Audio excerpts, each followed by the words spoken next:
திரு நந்தகுமார், இல்லை நீங்கள் இதை எப்படி புரிஞ்சுக்கிறீங்க? இப்போ திமுக எம்எல்ஏக்களை விலை பேச இந்த ஆட்சியை கவிழ்க்க முயற்சி செஞ்சாங்கன்னு திமுக மேலே குற்றம் சாட்டப்பட்ட அதே நேரத்தில் அனிதா ராதாகிருஷ்ணன் என்ன சொல்கிறாரு, என்ன திமுக எம்எல்ஏ என்னைய வந்து நாங்கள் தாவேக்கா வந்து ரிசைன் பண்ண சொன்னாங்க, வற்புறுத்தினாங்க அப்படின்னு சொல்கிறாரு. இந்த ரெண்டு பேரும் கவுண்டரை மாற்றி மாற்றி சொல்கிறத எப்படி புரிஞ்சுக்கிறது? ஆனால் மையப்புள்ளி குதிரை பேரமாக தான் இருக்கு. வந்து எடுத்திருக்கக்கூடிய ஊத்தங்கரை எம்எல்ஏ கொடுக்கறத வந்து ஆதார் ஃபைல் பண்ணி கேஸ் நடந்துகிட்டு இருக்கு. அதுல 4 பேர்த்த விசாரிச்சு இன்ட்ராகேஷன் பண்ணி அது மூலியமா திருப்பி 4 பேர் கைது செய்யப்படுறாங்க. திருப்பி ஒருத்தர் கைது செய்யப்படுறாரு. விசாரணையினுடைய அடிப்படையில வந்து அது செந்தில் பாலாஜியும் அவர்களுடைய தம்பியையும் நோக்கி போகுது. இது வந்து சட்டப்பூர்வமா கொடுத்த கம்ப்ளைண்ட்டுக்கு உண்டான நடவடிக்கையின் அடிப்படையில எடுக்கப்படக்கூடியது. ஆனா இப்ப அனிதா ராதாகிருஷ்ணன் அவர்கள் சொல்றது வந்து ஒரு பொலிட்டிக்கல் அலிகேஷன். அப்புறம் பொலிட்டிக்கல் அலிகேஷன் சொல்ற கொடுக்கணும். அப்போ இன்னைக்கு வந்து ஒரு கவர்னர் மாளிகையில போயிட்டு மனு கொடுக்கறதுல தப்பு இல்லை. இன்னைக்கு அவங்களுக்கு வந்து ப்ரூஃப் இருந்துச்சா, the proof of burden is on the person who is complaining. அப்போ அதை ப்ரூவ் பண்ண வேண்டியது அவங்களுடைய கட்டாயம். அப்ப இன்னைக்கு அவங்களுக்கு ஹார்ஸ் ரைடிங் பண்ணுனாங்கிறதுக்கு உண்டான ப்ரூஃப் அவங்க கையில இருக்குன்னா அவங்க இன்னைக்கு சுப்ரீம் கோர்ட்டுக்கு போயிருக்கணும். இதுவரைக்கும் அவங்க சுப்ரீம் கோர்ட்டுக்கு போனதா தகவல் இல்லை. அவங்க ஐயா RS பாரதி கூட என்ன சொல்றாருன்னாக்கா, நாங்க வந்து இங்க கோர்ட்டுக்கு போனோம்னா நீங்க கவர்னர்கிட்ட லெட்டர் கொடுத்தீங்களான்னு கேட்பாங்க, அதுக்காக நாங்க வந்து இங்க பெட்டிஷன் கொடுத்துருக்கோன்றாங்க. எந்த இடத்துலயும் வந்து பாத்தீங்கன்னா லீகல் மேண்டேட்டரி கிடையாது. நீங்க சுப்ரீம் கோர்ட்டுக்கு போய் ஹார்ஸ் ரைடிங் கம்ப்ளைண்ட்டை ஃபைல் பண்றதுக்கு முன்னாடி அந்த மாநிலத்தினுடைய கவர்னர்கிட்ட போயிட்டு நீங்க கம்ப்ளைண்ட் கொடுக்கணுங்கிற எந்த விதமான லீகல் மேண்டேட்டரியும் கிடையாது. அப்போ இன்னைக்கு வெறும் ஆளுநரோட இந்த குற்றச்சாட்டு நிக்குதுன்னா இது வெறும் அரசியல் குற்றச்சாட்டு தானே ஒழிய ஆதாரத்தின் அடிப்படையான உண்மையான குற்றச்சாட்டு இல்லைங்கிறது தான் யதார்த்தமான சூழ்நிலை.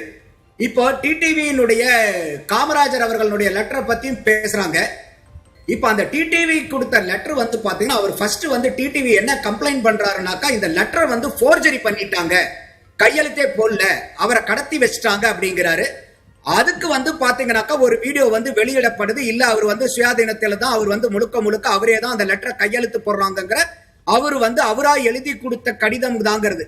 அடுத்தது அந்த கவர்னர் மாளிகை அன்னைக்கே வந்து பாத்தீங்கன்னாக்கா டிடிவி தினகரன் அவர்கள் ஏகப்பட்ட குற்றச்சாட்டுகளை சொல்லி எங்களுடைய எம்எல்ஏவை காணோம், கடத்திக்கிட்டு போயிட்டாங்க, கூட்டா கூட அட்டன் பண்ண முடியல, ஆள் கடத்தல அலங்கருக்கு அவர் போயிட்டாரு.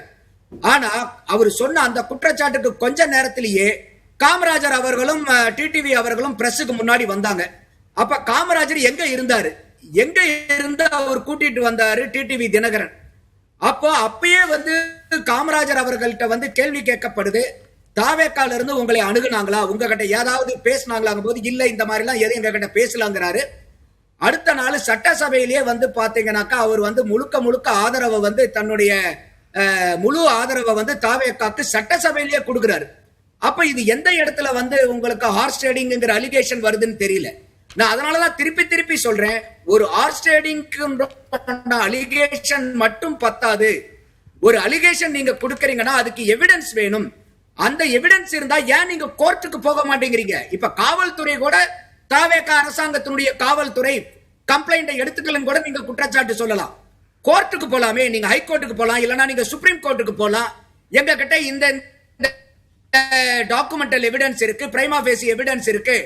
அப்போ நீங்க எந்த விதமான எவிடன்ஸும் இல்லாம சும்மா வந்து பாத்தீங்கன்னா இப்ப அதான் சொல்லுவாங்க பாருங்க, இப்ப நிறுத்திட்டு இன்னைக்கு அரசியல்வாதி ஆகி ஆட்சி செஞ்சுக்கிட்டு இருக்காரு. ஆனா அனிதா ராதாகிருஷ்ணன் போன்றவர்கள் வந்து அரசியல்வாதியா இருந்து இப்ப நடிகர்களா மாறிக்கிட்டு இருக்காங்களாங்கிற ஒரு கேள்வி நம்ம கேட்க வேண்டிய சூழ்நிலை வருது. இப்ப ஆளுநர் அவங்க சந்திப்பதன் மூலமாக என்ன கன்வே பண்ண ட்ரை பண்றாங்க? நீங்க சொல்றபடி இப்ப கோர்ட்டுக்கு போகல, ஆளுநரை சந்திக்கிறாங்க அப்படின்னா அதோட நோக்கம் என்னவா இருக்கும்? Political allegation. அவங்களும் எங்களை வந்து இந்த மாதிரி பண்ணிக்கிட்டு இருக்காங்க. அப்ப இன்னைக்கு ஆளுநர் கிட்ட போய் நீங்க பெட்டிஷன் கொடுக்கும் போது ஆளுநர் தாராளமா அந்த பெட்டிஷனை வாங்கிக்கலாம். ஆனா ஆளுநருக்கு என்ன அதிகாரம் இருக்கு? ஒரு 167 ஆர்டிகிள் அவங்க என்ன சொல்றாங்கன்னா, இந்த மாதிரி ஒரு குற்றச்சாட்டு வந்துச்சுன்னா அவரு சீஃப் மினிஸ்டர் தான் அவர் கிளாரிபிகேஷன் கேட்க போறாரு. இந்த மாதிரி வந்திருக்கு, என்ன கிளாரிபிகேஷன்? அப்ப இப்ப இவங்க என்ன சொல்றாங்கன்னாக்கா, இன்பதுரை ஐயா கூட வந்து அதிமுக எம்பி வெளியே வந்து பேசும்போது நாங்க ஆளுநர்கிட்ட கொடுத்தோம், என்னால என்ன செய்ய முடியும்னு அவர் கேட்கிறாரு. ஏன்னா கான்ஸ்டிடியூஷன்ல வந்து ஆளுநருக்கு வந்து இப்ப இவங்க கொடுக்கறத வாங்கி வச்சுக்கலாம், தமிழக முதல்வர்கிட்ட விளக்கம் கேட்கலாம், அதுக்கு மேல அவர்னால ஒண்ணும் பண்ண முடியாது. ரெண்டாவது, இப்ப இந்த குதிரை பேரம் நடந்துகிட்டு இருக்கறனால தாவேக்காக்கு ஏதாவது அவங்களுக்கு 118 எம்எல்ஏக்கள் வந்து பற்றாக்குறை இருக்குதா அப்படிங்கறத அவர் பாப்பாரு. அப்போ அவருக்கு 118 எம்எல்ஏக்கள் பற்றாக்குறைங்கிறது தீர்க்கமா தெரிஞ்சதுன்னா அவர் உடனே வந்து ஃப்ளோர் டெஸ்டுக்கு கால் ஃபார் பண்ணலாம்.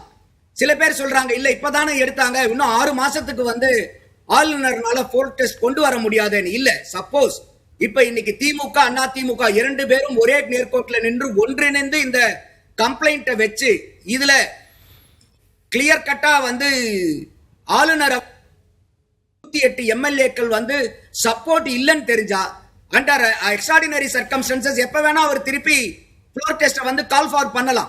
ஆனா இவங்க சொல்றது என்னன்னா, ஆளுநர் கூப்பிட்டு ஹோம் செக்ரட்டரி சீஃப் செக்ரட்டரி எல்லாம் கூப்பிட்டு டிஜிபியை கூப்பிட்டு இவர் விசாரிக்கணும்னு. ஆளுநர் வந்து கான்ஸ்டிடியூஷன் ஹெட் ஆஃப் த ஸ்டேட்டே ஒழிய இஸ் நாட் இன்ட்ராகேட்டிவ் இன்வெஸ்டிகேஷன் பண்றதுக்கு உண்டான அதிகாரம் அவருக்கு கிடையாது.